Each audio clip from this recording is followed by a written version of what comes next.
बस I think ये खींचने की चक्कर में जब बात हो गई, खान साहब ने अपना अपना मौक़िफ़ वाज़े भी कर दिए, बोल भी दिए कि मुझे अंदाज़ा नहीं था कि कौन था क्या था।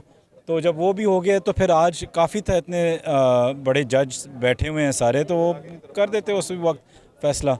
इसमें और डिले करने की क्या बात है, या क्या ये डिले और फैसलों के साथ साथ चलता रहेगा? इसी अदालत में मरियम नवाज को भी रिलीफ मिलना शुरू हो गया है। कल एहसन इकबाल का मामला भी उसको भी बरी कर दिया है। तो आप क्या देख रहे हैं, ये एनआरओ 2 मिल रहा है?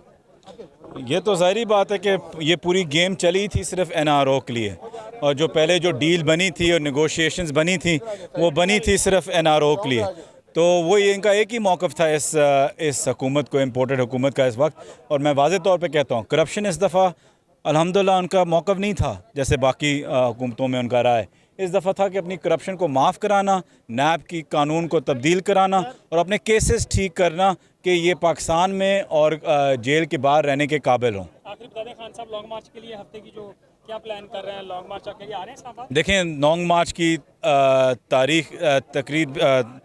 तारीख शुरू हो गई है, और इंशाल्लाह इस हफ़्ते से आप देखेंगे कि लॉन्ग मार्च का जो पहले जो वार्म अप हो सकते कहते हैं या नेट्स जो कहते हैं वो शुरू हो जाएंगे, और आहिस्ता आहिस्ता लॉन्ग मार्च की तरफ हम रुजू करेंगे। लेकिन लॉन्ग मार्च अब होगा, ज़रूर होगा, इसको कोई भी नहीं रोक सकता।